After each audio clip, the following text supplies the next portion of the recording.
The other part of our discussion today then comes from the Dzogchen text by His Holiness the Dalai Lama. We're looking at starting on page 97 here. I'm skipping the basic background information. So we're in part 3, Dzogchen and the Buddha Dharma. And so in this particular talk, he's talking about the framework for the Four Noble Truths and talking about that in the context of then the Dzogchen tradition, how that fits in with that. So it begins, the section is the Four Truths, Four Seals, and Dzogchen. And so he says that we human beings are endowed with the ability to apply methods to overcome our suffering and achieve the happiness we all desire.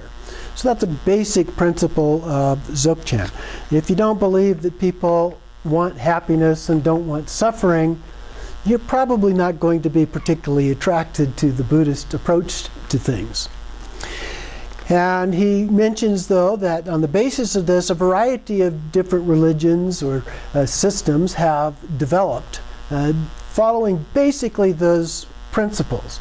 And the exact understanding, of course, varies a little bit, but they acknowledge that individually humans cannot cope with the challenges that they face. And so they've developed collective approaches, which we call today religion, or systems, if you will.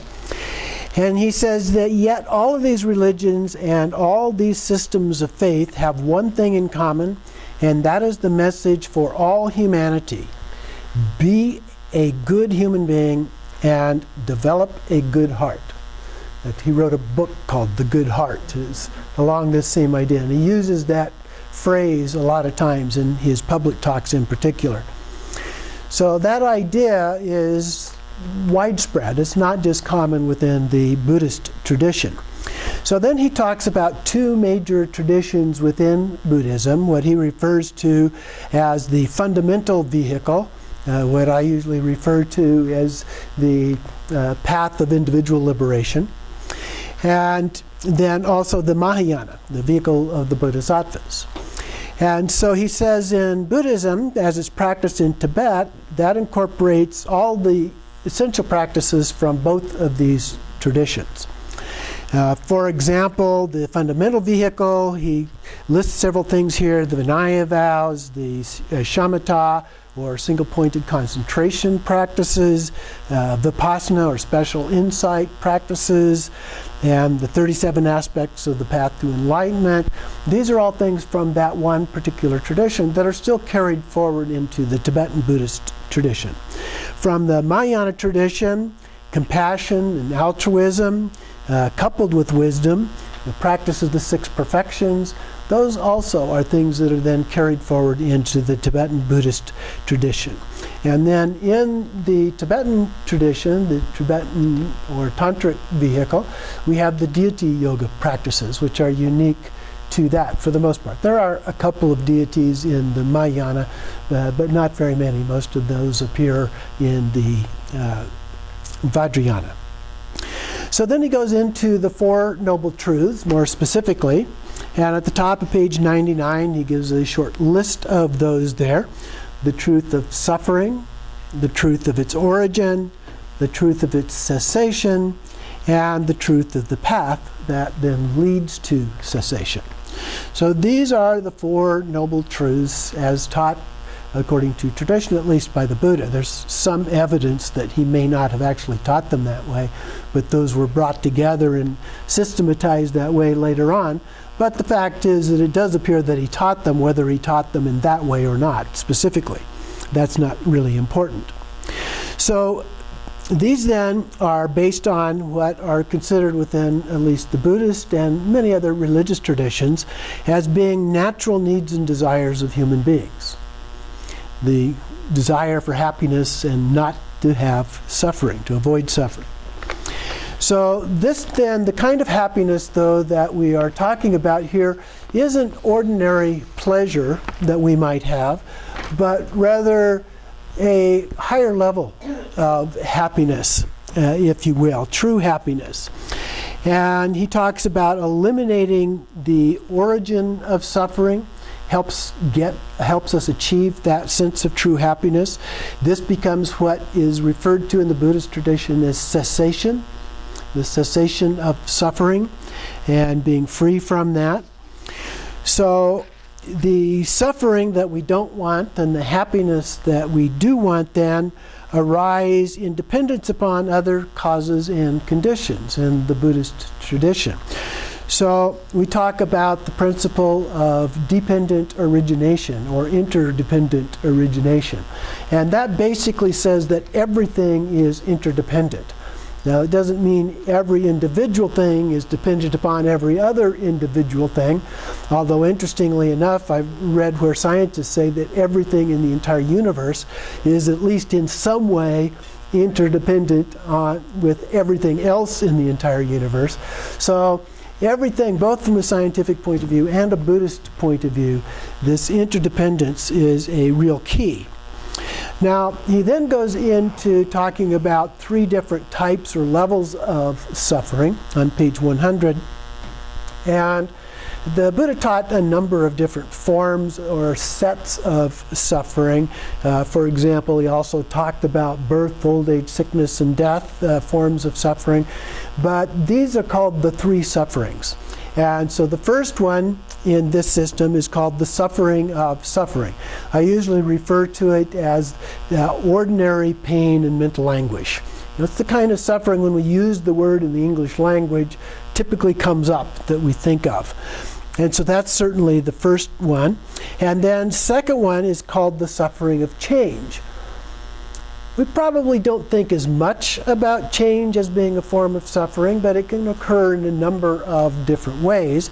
The primary way that it happens is that when we become attached to something, really strongly attached to something, and then that gets changed, that creates a sense of suffering, whether it's a sense of loss. It doesn't necessarily have to be pain or mental anguish, although it could be, but it does create a sense of dissatisfaction. And the word that translates as suffering really has a broader meaning that's more like dissatisfaction than suffering, which in English is a little bit misleading. And so the different kinds of change and dissatisfaction that happens, even in here he uses the word boredom. We become bored with things when they're always the same. And so in some cases we like change. Change can be a good thing in some cases. It's not always a negative kind of thing. The third kind of suffering in this particular set is, he uses the phrase, the pervasive suffering of conditioning.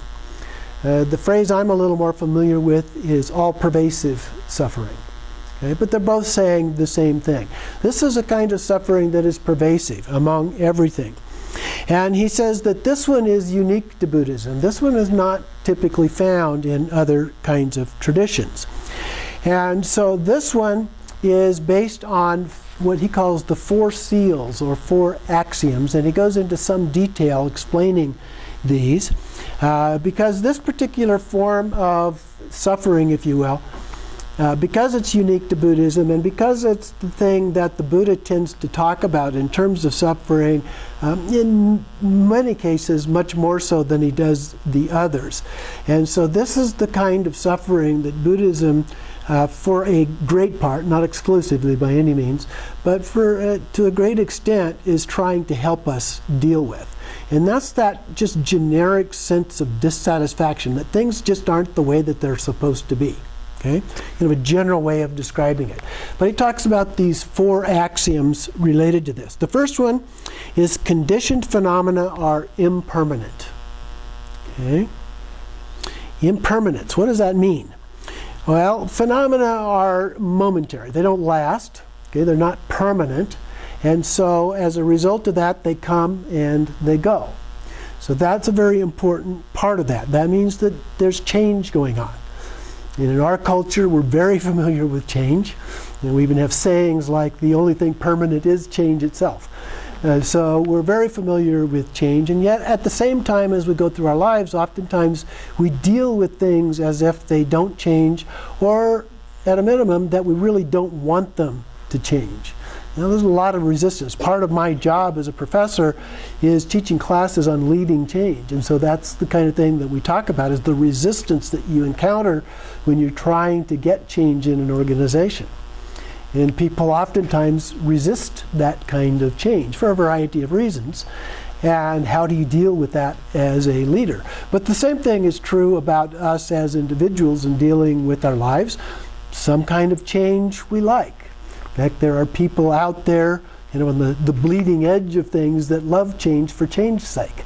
And sometimes they can be even problematic for other people as well, because they're so into loving change that it creates all kinds of barriers for others. But in general, none of us are really completely against change. We're really more interested in what is in it for me. Okay? If I don't see something in it for me, then I'm probably going to resist it. But if I see some benefit out of that change, then I'm more likely to be willing to go along with it. Okay? But there's lots of different forms of change that can come up as a part of this. The Dalai Lama, in his commentary here, uses an example about matter, physical matter. Okay? And talks about it, well, you can break matter down into very elemental particles like atomic particles and subatomic particles and so forth. And he says when you start looking at things at that level, there's a constant change going on. They're never staying absolutely stable. And then he uses an example of a plant that starts out as a seed, and then it grows and it flowers and then it dies. So we see change that way. There are changes in the seasons. Different parts of the country have different numbers of seasons. We have summer and a couple days of winter. Other places have as many as 4 seasons, or even some say 5 seasons of things, with summer, fall, winter, and spring, and so forth. So it varies a little bit depending on where you are around the globe, but nevertheless there are those changes. Or just the changes between night and day, or changes from moment to moment in our life. There's all kinds. Once we begin looking at it, there's all kinds of changes that we have. And these come from our own inner experiences. It's how we perceive what is happening that is important here. So our mind then also goes through a process of change as a part of this. And the Dalai Lama even talks about different levels of consciousness, different forms of consciousness. So we can see change, we can hear change, we can smell change. All of a sudden this kind of vague non-smell turns into something very attractive, Dinner's cooking and it smells good. So those are forms of change as well, but they are momentary. They come, they go, and so forth. And so the other part of this from a Buddhist point of view is that one of the keys to the fact that these things change is the good side. That means that there's the possibility that we can also change our mind. If there was no form of change, we couldn't change in positive ways either. Okay? We would be stuck like statues. I went to an art exhibit at the art museum this weekend. These lovely statues by Rodin and other people. But they're very fixed. Now, ultimately, those too are changing, not as visible, but they're very stationary compared to human beings and other kinds of sentient beings and so forth. But the good news is that that does allow us to change our mind. So that's very important. And so this change is very pervasive. So when we talk about all pervasive change, all pervasive suffering, that is a key part of that change, the impermanent aspect of things. The second of these axioms or seals is contaminated phenomena are by nature suffering. Well, what are we talking about here? We're talking about causes and conditions. So what are the causes here? What's the origin of this suffering? Well, he refers to it here as karma. Karma, or the actions that we engage in, which result in karma. Karma comes from our actions, good actions, bad actions, and gets stored up, and then it results in various negative emotions. the afflictive emotions that we often refer to as a result of that. So those are the causes of our suffering, if you will. Okay? But the causes alone are not sufficient in and of themselves. So he then talks a little bit about conditions. Certain conditions have to manifest in order to enable those causes to actually manifest in our lives and create the actual experience of suffering that we see from that. So he says what is required is an agitation of many different conditions. And then how does that happen? Well, external matter and consciousness need to somehow come together as a part of that and affect one another. And through that interaction between each other, then we get this change and results in the afflictive emotions, results in the sense of suffering. So he says it's principally related to our feelings. And then also our thoughts that really determine whether we are going to suffer or be happy. Okay? So the feelings arise, and then what we think about those, our mind interacting with that, is able to determine whether or not we feel happy or not at that moment. Okay? So it depends on us. We have a choice at that particular time, how we're going to respond to the feeling that arises out of that. Now the principal cause, he says, lies within. On top of 104, he says, our negative emotions and the actions that they drive us to do are what is important here. The second axiom, any phenomena which is under the control and domination of the negative emotions and actions are contaminated and therefore by nature suffering. So that's that second axiom. The third one then, all phenomena are empty of self-existence. This is another one that we've looked at quite extensively. So this third seal is related to the idea of emptiness. Maybe I shouldn't say the idea of emptiness, but emptiness itself. It does not mean that anything is non-existent when we say that it is empty. Phenomena are empty in the sense that they do not have any independent or inherent existence. Okay? They're not permanent. They can be subdivided into parts and so forth. So negative emotions, if we examine them, are all rooted in some form of ignorance. In Buddhism, we talk about it as our fundamental ignorance, that we don't recognize their true nature. So a strong emotion like hatred or passion will arise because of our ignorance that underlies them, which then apprehends phenomena as having an inherent existence of their own. So there's this gap between how things appear to us and how they really are. This is not the gap that we were talking about previously. This is a different kind of gap here. This is a gap between our knowledge and our experience. So things do not exist as they appear to from a Buddhist point of view. Things are dependent. There are causes and conditions, and what is meant by realizing the ultimate nature or the emptiness of phenomena. So when we can recognize their true nature, that they lack this inherent existence, this self-propelling kind of an existence, if you will, that they can break down, that they're impermanent, that they're dependent upon other things, as we were just talking about. Any of those factors, we recognize then that they lack that inherent existence. They are empty of that inherent existence, is the basic definition of those things. The only risk associated with that is that that then becomes a concept, and we have to be careful about that as well. So this opens up the possibility for us to see through the deception, okay? The not understanding, the not seeing the true nature of things. And then to put an end to the negative emotions that ignorance causes, and the possibility of the end of suffering. So that gets us to number 4, cessation. Nirvana is true peace. So nirvana refers to cessation, the cessation of samsara. And so here, the Dalai Lama says, mind too lacks any inherent existence and is by nature emptiness, just as all things are. To realize that is to realize the nature of mind. And so that's the goal, particularly in Dzogchen, but actually all parts of Buddhism, but that's the stronger emphasis in the Dzogchen tradition. And see through the deception of ignorance. So thereafter we will be able to free the mind from the influence of ignorance.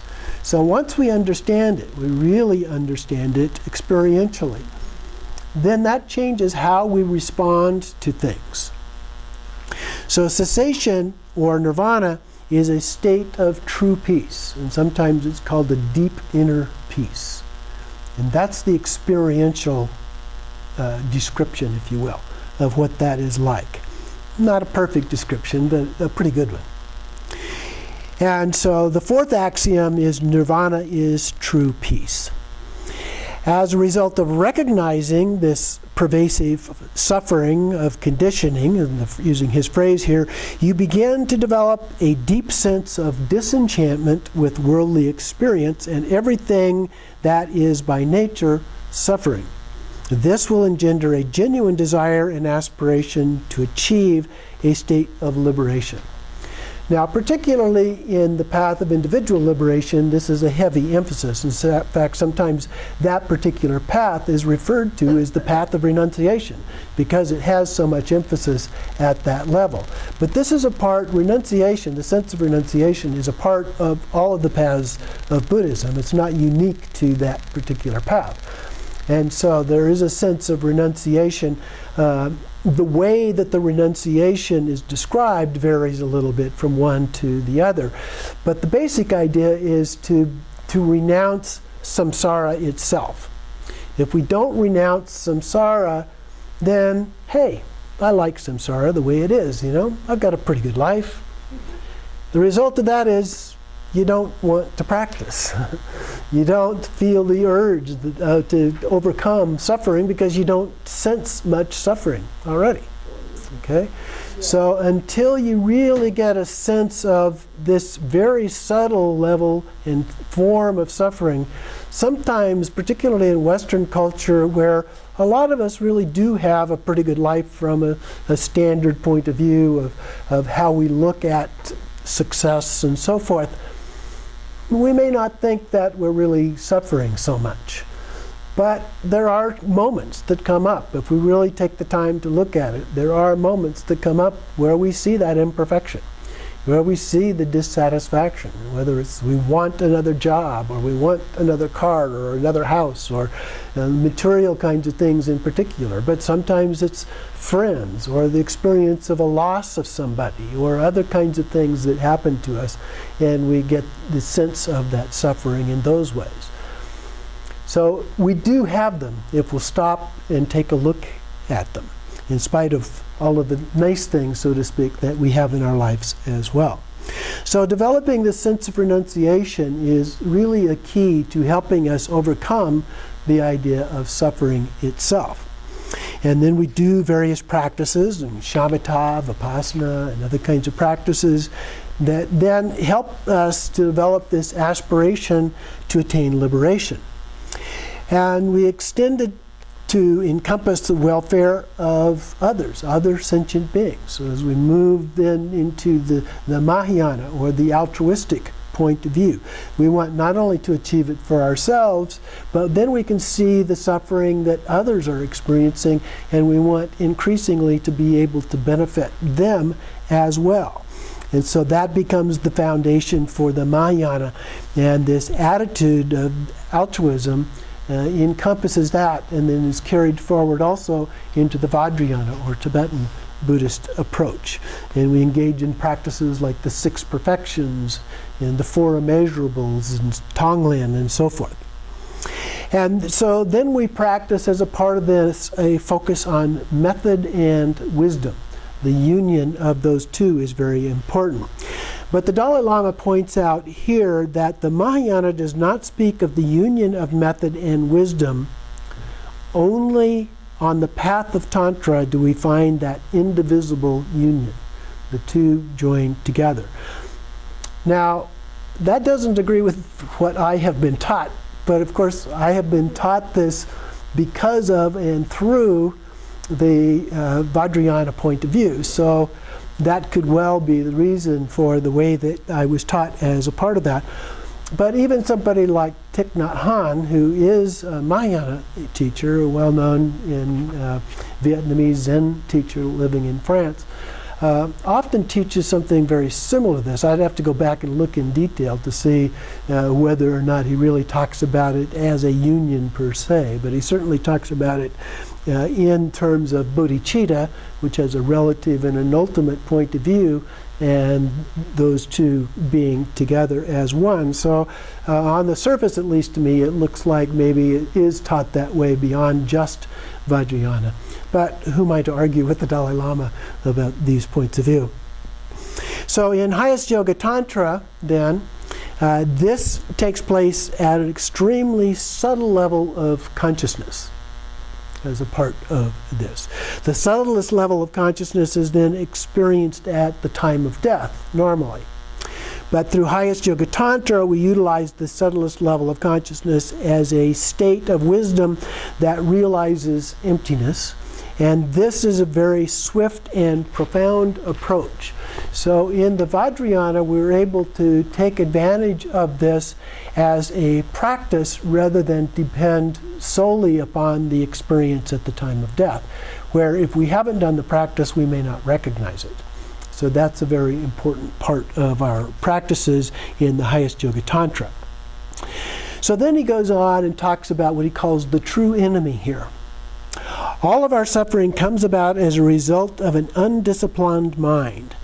And this comes about because of ignorance and negative emotions, which he's already addressed somewhat previously. Negative emotions are always the true enemy. So he said, this is about the true enemy, so the negative emotions are the true enemy here, at least in this context. Negative emotions are states of mind. Okay? Sometimes it doesn't exactly feel that way, but if you think about it, all those negative emotions come from our mind. All right? Negative emotions are not out there somewhere. Okay? They don't come in through the eyes, the ears, the nose, and so forth. They all come from our mind, our own experience. They cannot be removed from an external technique. So Buddhism places emphasis on eliminating the root of suffering through the process of mental training. We often talk about Buddhism as mind training. Okay? That's what he's referring to here. Rather than relying on a belief in a divine being or a theory of creation or other kinds of principles, we train the mind in order to make that difference. So Buddhism is what he refers to as the science of mind. In fact, some people say Buddhism is not really a religion. They refer to it more as a philosophy or a psychology, and certainly it has heavy elements. But it depends a little bit on how you define religion as to whether or not you would consider it to fit in that category. Certainly most sources consider it to be one of the 6 major religions in the world. So anyway, continuing on here, he says, in the fundamental vehicle, the method is based on abandoning and uprooting these negative emotions. For bodhisattvas, however, some types of negative emotion can be utilized in order to benefit sentient beings. So there are ways that we can take those and apply them in ways that can actually be beneficial. And then in Highest Yoga Tantra, there are techniques for transforming these negative emotions into the path itself. And so there are different approaches for using these, but again, it all gets back to the idea of overcoming these negative emotions. They're just different approaches. And so the Buddha's approach was to say, well, there isn't just one way that's going to work for everybody. Okay? This path works best for some people. Here's another path that works well for other people. Here's another path that works for others. In fact, it is said that he taught up to 48,000 different paths for achieving different ways for different individuals, usually categorized as 2 or three different major categories. So the ground, so then he gets to Dzogchen. He talks about the ground and the path, practice of Dzogchen. This is on the bottom of 108. The profound and unique feature of the Nyingma tradition is Dzogchen. And there are two aspects of this he describes as Trekcho and Togao. Trekcho being the more basic approach. So first we train, though, in preliminary practices, the Korde Rushen practices that we have done previously. The practice of Dzogchen depends on extraordinary blessings of an experienced master. And the ground in Dzogchen is the Buddha nature, or Tathagata Garbha. And so the very nature of mind itself, emptiness, what is also sometimes described as the continuum of consciousness, being clear and aware, or Rigpa, pure Rigpa. The impure state is a failure to recognize this true nature of this clear and pure awareness, Rigpa. And then he goes on to say here in the middle of 109, since Rigpa cannot stand on its own, what results is samsara. If Rigpa can hold its own ground without falling under the influence of thoughts, that is the basis for nirvana. Given that the basis of all samsara in nirvana is to be found in the fundamental innate mind of clear light, uncompounded Rigpa, this is the ground for Dzogchen. When we come to meditation, so here he's going through the idea of the ground and then the meditation and the result of that. In meditation is practiced the three immovables, he describes it. So the first is the immovable body, the physical posture. The second is the immovable senses, primarily the eyes, and just resting your eyes naturally in front of you. And in Dzogchen, usually you look straight ahead, but in some cases you may look down or you may look up or other directions, depending on what is the instructions that are given. The third one is the immovable mind. And so here the mind itself is not active, it's just resting in the natural state. In the present moment, just awareness, fresh and uncontrived, non-conceptual state. So gradually, as we do this, we achieve and are able to stabilize this Rigpa state, the pure awareness. And he says here in the middle of the page, Rigpa becomes fully evident, extremely clear and lucid, undistorted by the thoughts and concepts of the ordinary mind. Rigpa is capable of being aware of anything, but is not sullied by ordinary thought processes or by grasping at and following after objects. So Trekcho practice then is maintaining the presence of that natural state of Rigpa. Nothing more than that. Very simple. It's actually very simple to do. We tend to think about it and try to create all kinds of ideas about what it is and how it's done and so forth that really complicates it and makes it much more difficult than it really is. So we just want to just rest and relax into that natural state. Ignorance then is understood as that which obscures the experience of Rigpa bursting forth in all its nakedness. So it just naturally comes out in this process. Rigpa is already present, not something that needs to be developed. So we're not creating this Rigpa state. It's already there. It's natural. We all have it. We're just trying to identify that. And then finally, we'll conclude here at the top of page 111.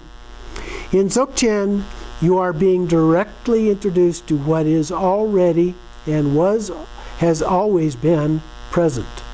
Once you have been directly introduced to this, if you experience this fundamental state of Rigpa as a stable presence, then conceptual thinking weakens. While the power of love, compassion, and the like automatically increase. An extraordinary kind of experience can result.